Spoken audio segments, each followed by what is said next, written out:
Next, we're going to be formulating a toner specific for mature and dry skin. Toners are the most simple part of your regimen that you'll make, and it's a wonder why so many people skip right over them as a part of their regimen. They really are refreshing, and they do a lot of good work for our skin.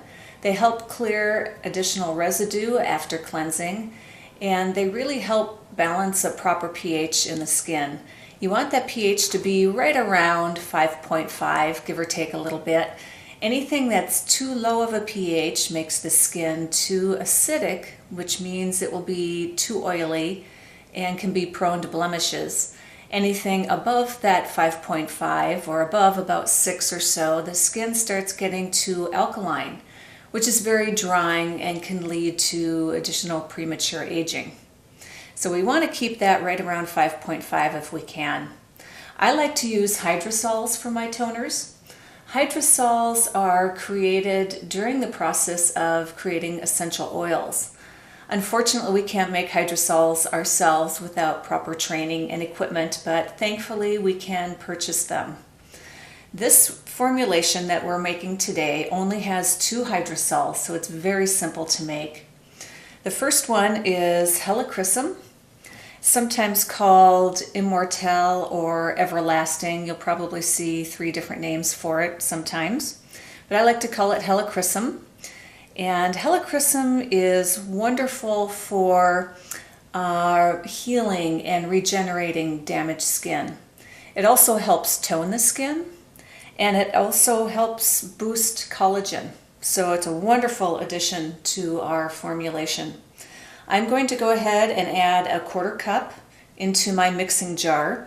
You could actually do your mixing right in your mixing cup, just stir it up really good, but I happen to like a ball jar, a canning jar, so I can shake it up really good, especially if I'm making a toner with a lot of ingredients in it. Then I'm going to add a rose hydrosol. And I use rose hydrosols for almost all of my toners. It does amazing work for all different skin types. And it also is one of the few hydrosols that has a nice aroma to it. Most of them really don't, which is surprising since they are so closely related to the essential oils, which are very aromatic. I have 3/4 cup of the rose hydrosol here.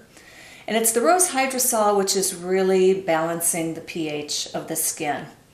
It's also astringent, so it helps the pores appear smaller. A lot of people think of astringent as drying, but it really isn't. It's actually binding the tissues, and that's what's making the pores appear smaller.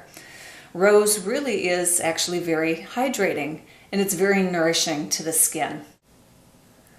Rose is antimicrobial.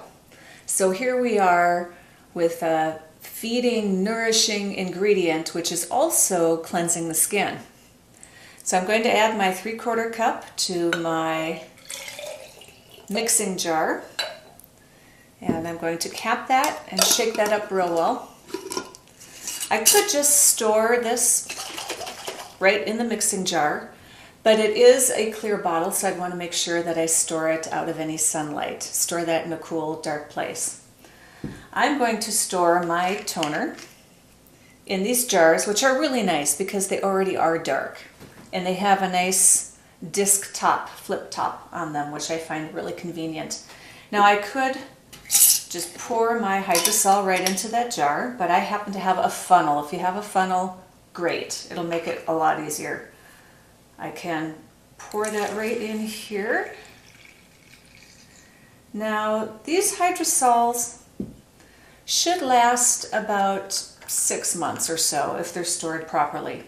They do last quite a while. There we have it. And of course, as always, I'm going to be sure to label my hydrosol with the name of what it is, the ingredients, and the date I made it. To use the hydrosol, I'm going to go ahead and put this on a cotton pad here. And make sure to use a cotton pad, not a synthetic pad. Synthetic pads can clog the pores. They can actually even cause some irritation. So I'm going to wipe that on my skin. Make sure I get all my skin real good. And it's nice to leave the skin a little damp before you put your moisturizer on as well, and really hold that hydrosol in. So next we are going to learn how to make a moisturizer.